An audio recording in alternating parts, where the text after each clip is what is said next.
Good evening, नमस्ते, सत श्री अकाल, आदाब।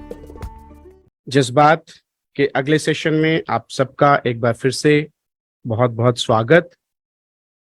जज्बात, लेट्स टॉक इमोशंस। आज का जो सेशन है ये बहुत इंपॉर्टेंट है और इसका नाम जैसा कि मैंने रखा है बैक टू स्कूल। 2022 में सितंबर में एक रिपोर्ट आई NCERT की, national council for educational research and training, जो कि हमारी एक शीर्ष संस्था है, टॉप मोस्ट बॉडी है as far as education is concerned. उन्होंने एक सर्वे किया, उनका एक सेल है मनोदर्पण सेल, और उस सेल के जरिए उन्होंने एक सर्वे किया। सर्वे का विषय था हमारे स्कूलों में पढ़ने वाले बच्चों की मेंटल हेल्थ का स्टेटस। हमारे स्कूलों में जो बच्चे पढ़ रहे हैं उनका मानसिक स्वास्थ्य कैसा है। तो मुझे बड़ा इंटरेस्टिंग लगा, मैंने वो रिपोर्ट पढ़ी और तब मैंने देखा कि उस रिपोर्ट के बारे में मीडिया में कहीं पे भी कोई जिक्र नहीं हुआ और किसी ने उसके ऊपर कोई प्रोग्राम नहीं किया, पर्टिकुलरली टीवी के ऊपर। बहुत सारे न्यूज़पेपर्स जो इंपॉर्टेंट हमारे लीडिंग न्यूज़पेपर्स हैं, चाहे टाइम्स ऑफ इंडिया है, इंडियन एक्सप्रेस है, हिंदुस्तान टाइम्स है, द हिंदू है, सब में इसके बारे में रिपोर्ट छपी। लेकिन न्यूज़पेपर्स आजकल कितने लोग पढ़ते हैं ये आप सब लोग जानते हैं। अनफॉर्चुनेटली इलेक्ट्रॉनिक मीडिया में कहीं पे भी इसके ऊपर कोई डिबेट नहीं हुई, कोई चर्चा नहीं हुई, किसी ने इसके ऊपर कोई जिक्र नहीं किया। न्यूज़पेपर्स में मैंने जब ये रिपोर्ट पढ़ी तो वो जैसे हेडलाइन होती है तो वो पढ़ के मुझे एकदम से अचंभा हुआ और मैं तुरंत NCERT की वेबसाइट पे गया, वहां से मैंने रिपोर्ट डाउनलोड करी और उसे पढ़ा। अब पढ़ने के बाद मुझे ऐसा लगा कि ये एक बहुत कॉम्प्लेक्स, बहुत जटिल और बहुत सीरियस, गंभीर विषय है जिसकी चर्चा होनी चाहिए थी लेकिन नहीं हुई। तो मैंने एक अपना मिशन कह लीजिए फिक्स किया कि इस विषय को स्कूलों तक लेके जाना है, और उस मिशन के तहत मैंने स्कूलों में टीचर्स के लिए, उनको अवेयर कराने के लिए वर्कशॉप्स, फ्री वर्कशॉप्स करने शुरू किए। बहुत सारे स्कूलों से मुझे इनवाइट आया, मैं गया, मैंने वर्कशॉप्स भी किए और बहुत कुछ सीखने को भी मिला मुझे जब मैं ये वर्कशॉप्स कर रहा था। बहुत सारे सवाल ऐसे आए जिन्होंने इनफैक्ट मुझे प्रेरित किया कि इस तरह का एक फेसबुक लाइव सेशन भी करना चाहिए जहां पे उन सवालों का ज्यादा ना सही लेकिन कम से कम चर्चा तो हो, लोग उनके बारे में जाने तो सही। तो ये जो वर्कशॉप्स मैंने की, जब मैं ये कर रहा था, बहुत सारे टीचर्स के साथ इंटरेक्ट करता, प्रिंसिपल्स के साथ इंटरेक्ट करता, तो वहां पर एक बात ये निकल करके आई कि सर ये जो आप कह रहे हैं ये बिल्कुल सही है और जो आप कर रहे हैं वो भी बड़ा अच्छा इनिशिएटिव है, लेकिन अगर हम इसमें सिर्फ स्कूल को ही रखते हैं तो शायद हमारा ऑब्जेक्टिव पूरा नहीं होता है। तो कहीं ना कहीं हमें इसमें पेरेंट्स को भी इन्वॉल्व करना पड़ेगा, जो कि मुझे बहुत अच्छा लगा। और मुझे समझ में आया कि हाँ, इकोसिस्टम अगर हमें पूरा कवर करना है तो स्कूल, टीचर्स, पेरेंट्स, सबको कवर करना पड़ेगा। तो उसी को ध्यान में रखते हुए मैंने ये आज का सेशन प्लान किया, बैक टू स्कूल। और जब मैं आज के लाइव के लिए अपना कंटेंट प्रिपेयर कर रहा था, मैं देख रहा था अपने पॉइंट्स, तो मुझे लगा कि ये सब्जेक्ट, ये टॉपिक इतना गंभीर है कि इसे 20 मिनट में जस्टिफाई नहीं किया जा सकता। तो मुझे ऐसा लगता है कि हमें शायद इसकी एक सीरीज बनानी पड़ेगी। तो आज बैक टू स्कूल 1 है, मे बी आगे चल के हमें एक और बैक टू स्कूल 2 या 3 या 4 वो जैसे सीरीज होती हैं उस तरह से एक बनाना पड़ेगा। लेकिन आज के सेशन में अगले 15 मिनट में हम बहुत ब्रीफली ये डिस्कस करेंगे कि ये मुद्दा है क्या और क्यों हमें इसके बारे में बात करनी चाहिए। इसके पहले भी बहुत सारी रिपोर्ट्स आई थी। MHRD की एक रिपोर्ट थी 2016 की, जिसमें NIMHANS national institute for mental health and neuroscience के जरिए उन्होंने सर्वे करवाया था। और उस सर्वे का जो रिजल्ट था वो ये था कि, और ये पार्लियामेंट में टेबल हुआ था कि 11 साल की उम्र से 11-year-old children have been found to be under depression, and this was in 2016. उसके बाद बहुत कुछ हुआ, बहुत सारी और भी रिपोर्ट्स हैं, WHO की रिपोर्ट्स हैं, लेकिन उनके बारे में मैं डिस्कस नहीं करना चाहता। वो इसलिए क्योंकि वो सारी प्री कोविड रिपोर्ट्स हैं, और कोविड के दौरान हम सब ने, हमारे परिवारों ने, हमने और हमारे बच्चों ने इमोशनल डिस्ट्रेस की कुछ नए आयाम देखे हैं। तो इसलिए, क्योंकि ये रिपोर्ट कोविड के बाद की है, ये सर्वे कोविड के बाद का है और एक बहुत ही शीर्ष संस्था द्वारा कराया गया है, तो इसी को फाउंडेशन रख के, रेफरेंस रख के हम ये डिस्कशन करेंगे, इस डिस्कशन को आगे लेके जाएंगे। रिपोर्ट मेरे पास है, बहुत ही विस्तार में की गई रिपोर्ट है ये।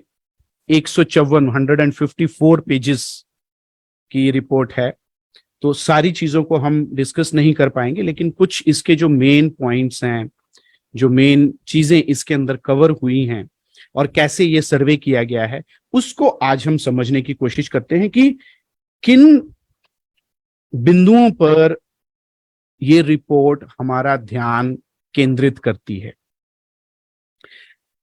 कोई भी रिपोर्ट अगर हम लें, कोई भी सर्वे हम लें, तो पहले ये जानना बहुत जरूरी होता है कि वो सर्वे कितना इंक्लूसिव है।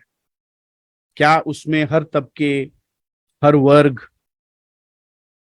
हर ज्योग्राफी के लोगों को, हर स्ट्रेटा के लोगों को सोशियो इकोनॉमिक, ज्योग्राफिकल कवर किया गया है या नहीं किया गया है। तो ये जो रिपोर्ट है, ये बहुत ही एक्सटेंसिव रिपोर्ट जिसको मैं कहूंगा। इसमें टोटल 3,80,000 बच्चों ने पार्टिसिपेट किया, which is a very good sample size. 28 states और 8 यूनियन टेरिटरीज के स्कूलों में ये सर्वे करवाया गया, और उनके बच्चों में ये क्वेश्चनियर्स बांटे गए। जो क्वेश्चनियर्स मैं अभी थोड़ी देर में डिस्कस करूंगा कि किस तरह के क्वेश्चन पूछे गए थे, किस किस तरह के स्कूलों में ये सर्वे हुआ, तो उसकी भी डिटेल रिपोर्ट में अवेलेबल है। केंद्रीय विद्यालय जो हैं वो 1 लाख के ऊपर केंद्रीय विद्यालयों में ये के बच्चों ने ये पार्टिसिपेट किया। जवाहर नवोदय विद्यालय के बच्चों ने इसमें पार्टिसिपेट किया। राज्यों के जो सरकारी स्कूल हैं, गवर्नमेंट स्कूल्स हैं, उनके बच्चों ने इसमें पार्टिसिपेट किया। 84,000 बच्चे जो हैं वो स्टेट स्कूल्स के, स्टेट गवर्नमेंट स्कूल्स के बच्चे हैं। प्राइवेट स्कूल्स के बच्चे हैं 67,000, 67,000 बच्चे प्राइवेट स्कूलों के हैं। 9,000 बच्चे सैनिक स्कूलों से हैं जिन्होंने पार्टिसिपेट किया है। इसके अलावा सेंट्रल तिब्बतन स्कूल्स के बच्चों से भी ये सर्वे किया गया, 2,084 बच्चों ने पार्टिसिपेट किया। कुछ ऐसे स्कूल हैं जिनके शायद नाम मैं पहली बार मैंने सुने और शायद आपने भी इससे पहले ना सुने हो। एकलव्य मॉडल रेजिडेंशियल स्कूल, वहां के बच्चों ने भी पार्टिसिपेट किया है।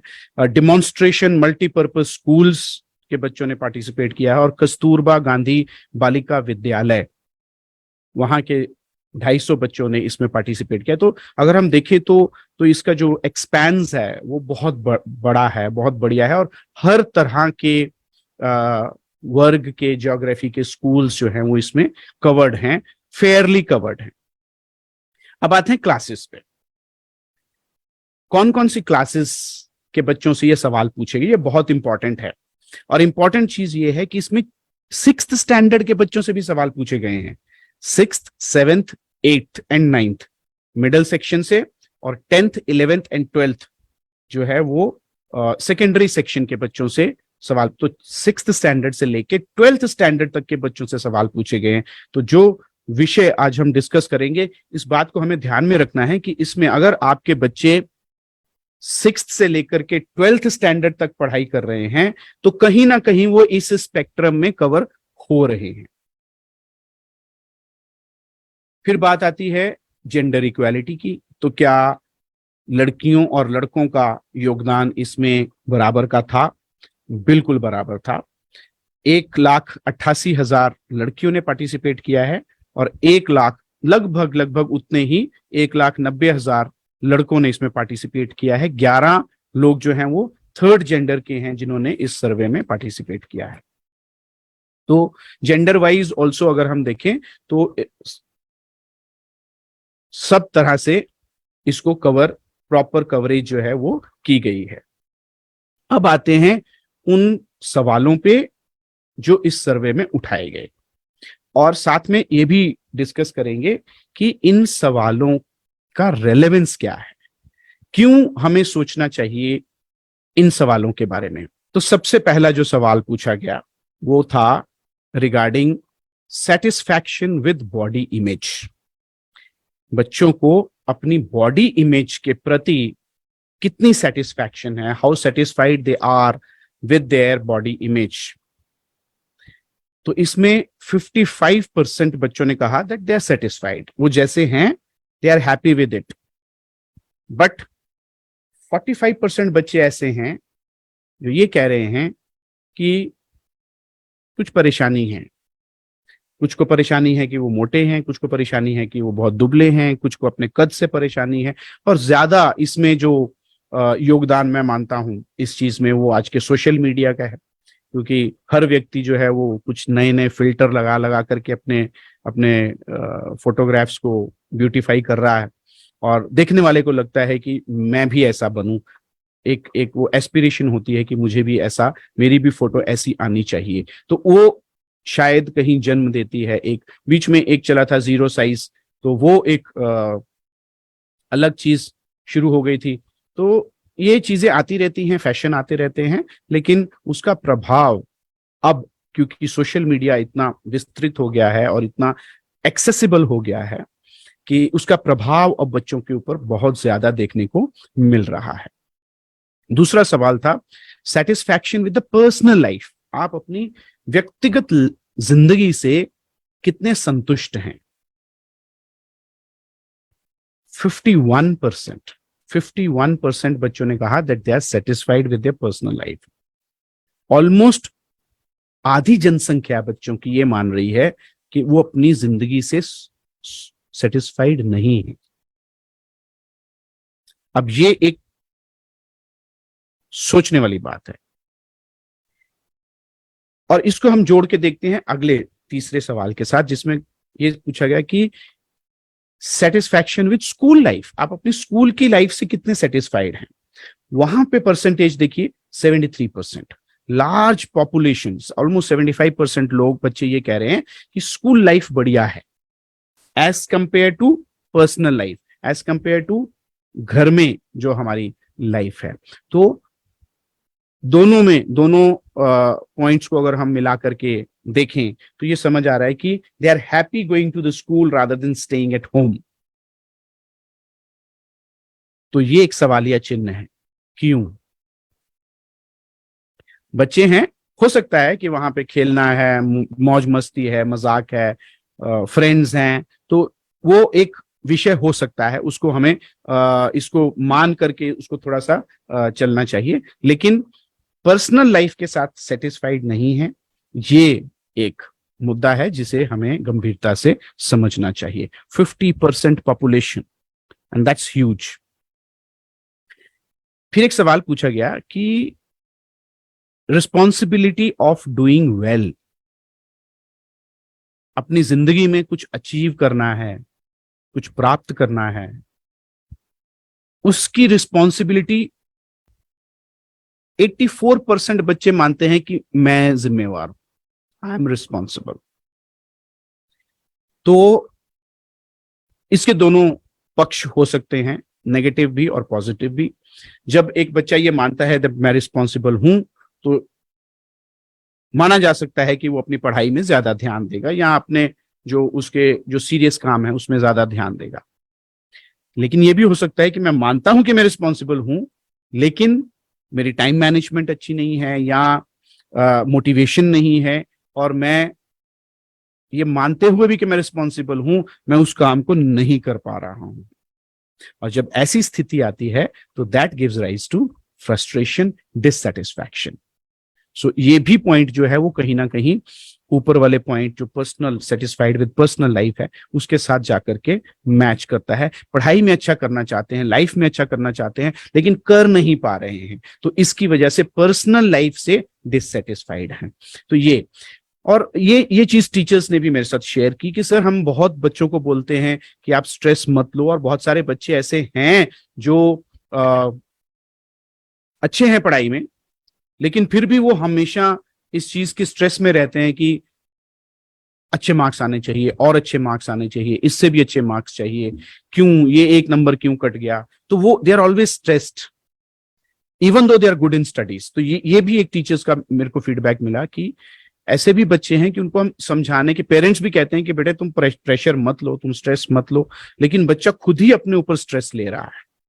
अब उसके लिए कहीं ना कहीं शायद हमारा तंत्र, हमारा सिस्टम, हमारा एजुकेशनल सिस्टम जिम्मेवार है कि जब वो पढ़ते हैं न्यूज़पेपर में कि डीयू में 97% के ऊपर ही जो है वो मेरिट लिस्ट क्लोज हो गई, तो उनको लगता है कि अब या तो 98 चाहिए, नहीं तो 97 भी किसी काम के नहीं है। और फिर नीट है या जेई है, वहां पे आपको अगर एडमिशन चाहिए तो डेफिनेटली आपका स्कोर, आपके मार्क्स बहुत इंपॉर्टेंट हो जाते हैं। अगला जो पॉइंट इसमें कवर हुआ वो है हेसिटेशन इन आस्किंग क्वेश्चंस। तो ये सही है, इसमें तकरीबन 72% बच्चों ने कहा कि हमें कोई हेसिटेशन नहीं है, हम बेधड़क होकर के सवाल पूछ सकते हैं टीचर से। कम्युनिकेशन स्किल्स आज के जमाने में बहुत इंपॉर्टेंट हो गए हैं, और हर जगह पे, वो चाहे आपको एडमिशन लेनी है, चाहे आपको जॉब लेनी है, तो कम्युनिकेशन स्किल्स का होना बहुत जरूरी है। डिफिकल्टी इन इनिशिएटिंग कन्वर्सेशन, जब बच्चा एक अननोन एनवायरनमेंट में है, चाहे वो किसी पार्टी में गया है या किसी कॉन्फ्रेंस में गया है जहां पे वो ज्यादा लोगों को नहीं जानता है, तो 23% बच्चों ने ये कहा कि हमें बहुत मुश्किल होती है कन्वर्सेशन स्टार्ट करने के लिए। तो वो कहीं ना कहीं या तो कॉन्फिडेंस की कमी है या फिर कहीं हिम्मत, करेज नहीं है कि किसी से आगे जाकर के बढ़ करके खुद कन्वर्सेशन को इनिशिएट किया जा सके। तो ओनली 23% है, still a fairly good number. Peer pressure जो है वो एंजाइटी का एक बहुत बड़ा कारण है।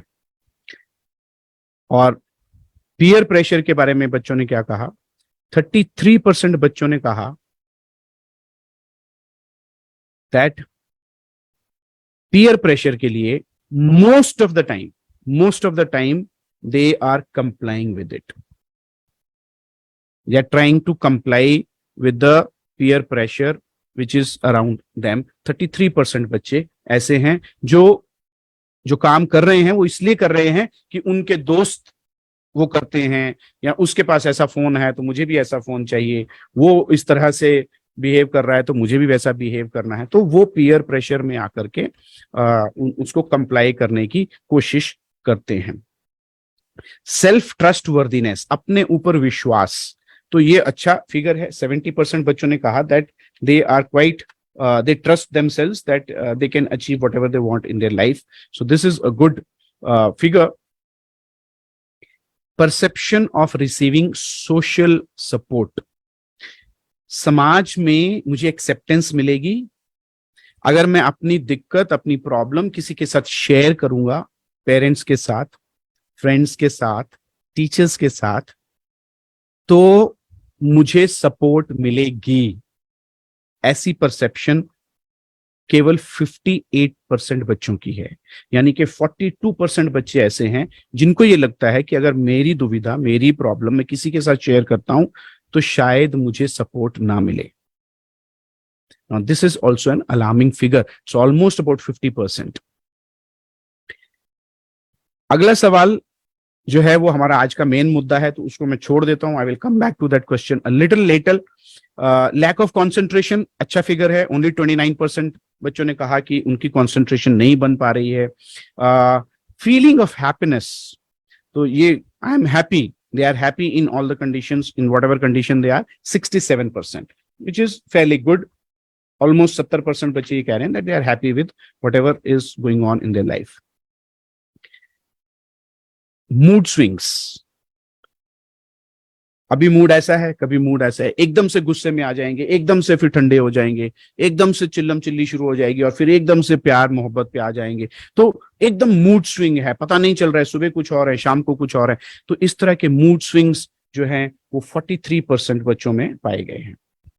Attempt to shift thoughts for coping with stress, जब स्ट्रेस है तो उसको कोप करने के लिए अपनी थिंकिंग को शिफ्ट करना, अपने थॉट्स को शिफ्ट करना एज अ मैकेनिज्म. तो बहुत सारे मैकेनिज्म है एक्चुअली जो मैं बात कर रहा हूं, ये कैटेगरीज हैं.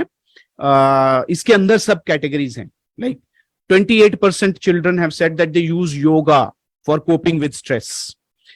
इसी तरह से 26% बच्चों ने कहा कि वो अपने थॉट्स को शिफ्ट कर लेते हैं. तो वो शिफ्ट कैसे है?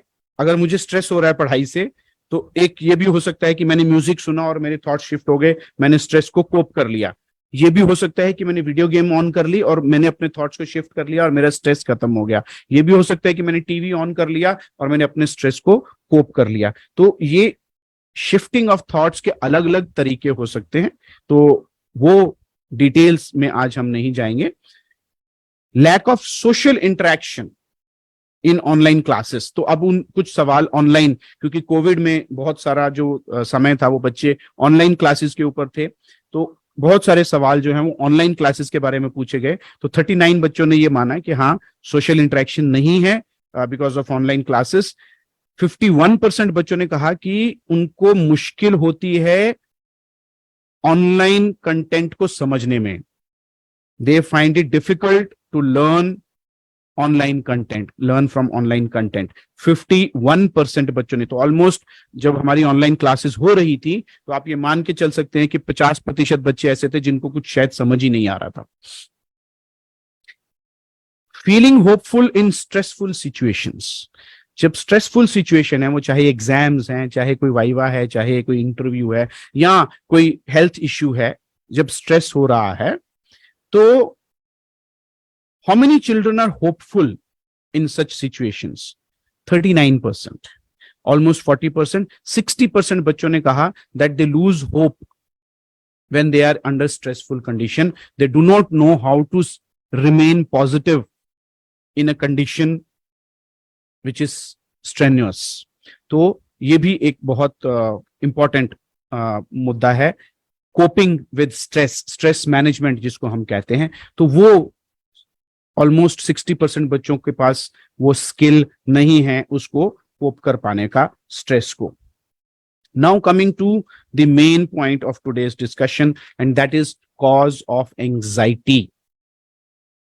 और ये हेडलाइन थी सभी न्यूज़पेपर की. 81% students in our schools found to be under anxiety. अगर आज भी आप जाकर के गूगल पे सर्च करेंगे NCERT survey on mental health, तो ये सारी रिपोर्ट्स आपको जो न्यूज़पेपर्स में छपी थी वो सारी आपके सामने आ जाएंगी. सब में ये मोटा मोटा लिखा हुआ था 81% चिल्ड्रन आर अंडर एंजाइटी. अब याद कीजिए 6th स्टैंडर्ड से लेकर के 12th स्टैंडर्ड तक के बच्चे हैं, तो इसमें 6th standard, 7th standard, 8th standard में भी बच्चे हैं जिनको एंजाइटी है. 10th 11th 12th में ऑब्वियसली वो बढ़ेगी.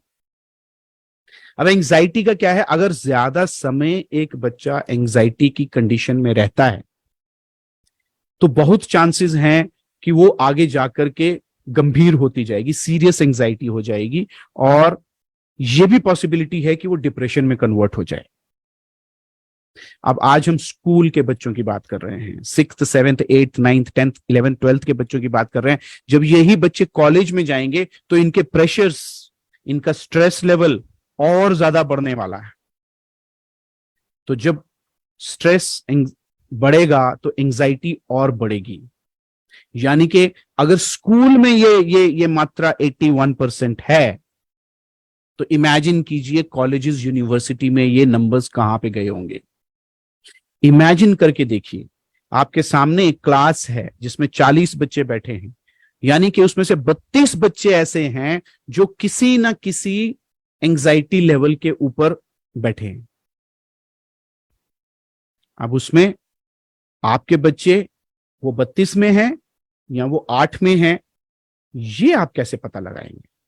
और ये सिचुएशन ऐसी है ना कि इसका कोई स्केल नहीं है।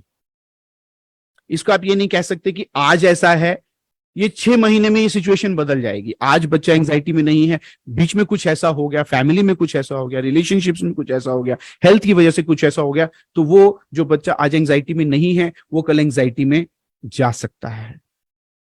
जो बच्चे आज एंजाइटी में हैं उनको कहीं से कॉन्फिडेंस मिल गया, उनको कहीं से सपोर्ट मिल गया, कोई सपोर्ट सिस्टम डेवलप हो गया, वो उससे बाहर निकल सकते हैं। लेकिन ये जो नंबर है 81%, ये बहुत परेशान करने वाला नंबर है। और इसी नंबर को जब मैंने देखा, अगर ये 20-25% होता तो शायद मेरे भी दिमाग में ये नहीं आता कि मुझे इस तरह को कोई कार्यक्रम करना है, स्कूलों में जाकर के टीचर्स के साथ सेशंस करने हैं, मेरे दिमाग में नहीं आता। लेकिन जब मैंने देखा 81%, this is a huge number. यानी कि आज से अगर हम 3 साल बाद की कल्पना करें तो जो जनरेशन स्कूलों से निकल रही है वो ऑलमोस्ट सारी की सारी एंजाइटी डिप्रेशन की स्टेज में से निकल रही है। जो कॉलेजेस में जा रहे हैं, पढ़ रहे हैं, वो भी एंजाइटी में किसी ना किसी लेवल पे डिप्रेशन में हैं। तो ये बहुत गंभीर समस्या है। गंभीर ही नहीं, सीरियस ही नहीं है, ये कॉम्प्लेक्स भी है। हर व्यक्ति की समस्या अलग है। हर व्यक्ति का अपनी समस्या को प्रकट करने का, एक्सप्रेस करने का तरीका अलग है। और हर व्यक्ति की प्रॉब्लम का सॉल्यूशन भी अलग है।